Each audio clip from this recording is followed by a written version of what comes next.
So my bold idea is that the life science industry has very long development time. And so what we need to do is to look at developing ways of raising capital.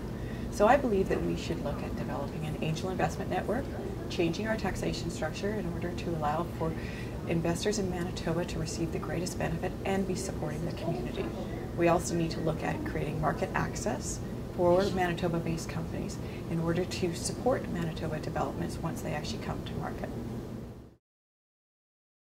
Well, basically I come from a background in venture capital, and one of the things that early stage investors know, like venture capitalists, is that there's a well-documented gap between the development of early stage businesses and the expectations of early stage investors. And so because of that, a lot of great ideas perhaps in companies, they just don't get funded because that gap exists.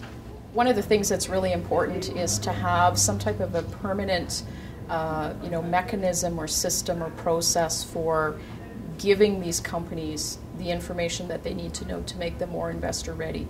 And I think that information best comes from people who've actually been in the situation where they are an early stage investor, and they know the type of expectations and criteria they've been using to vet investment ideas. My bold idea as an investor company in the Yes Winnipeg initiative is to really showcase the great success stories that are happening in our city and throughout our province that are relatively unknown, and take those true nuggets of success and create compelling stories, and if you will, vignettes on all our radio stations as an underlying current to show the innovation and the spirit of entrepreneurship that exists in our city.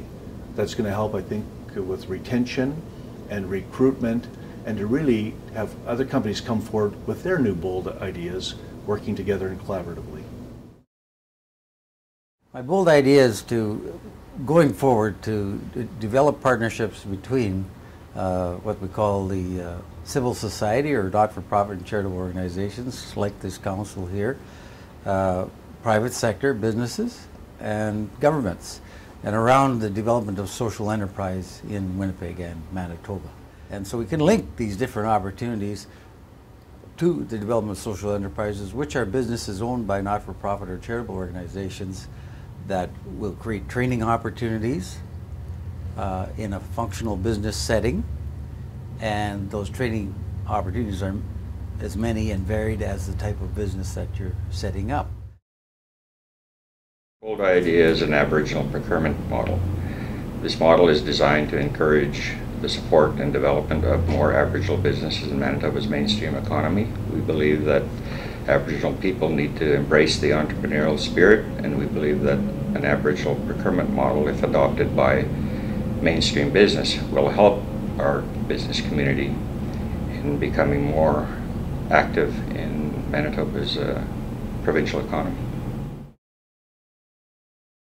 My bold idea is to give Manitoba youth as much opportunity to learn about entrepreneurship within Manitoba, how they can change their communities, how they can change the lives of people for bettering lives through offering them jobs, offering them opportunity, and being the force of small business in Manitoba. It just gives entrepreneurs giving youth the opportunity to excel as entrepreneurs is one of my boldest ideas.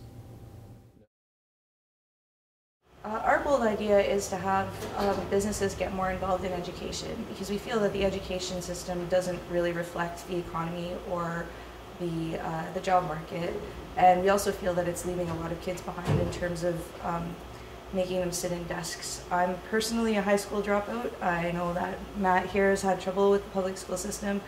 We were lucky enough to have resources available to learn how to do what we wanted to do anyways. A lot of kids don't have those resources. So we'd like to see more businesses get involved in helping shape the school system so that it reflects more accurately how children learn and gives them the resources that they need.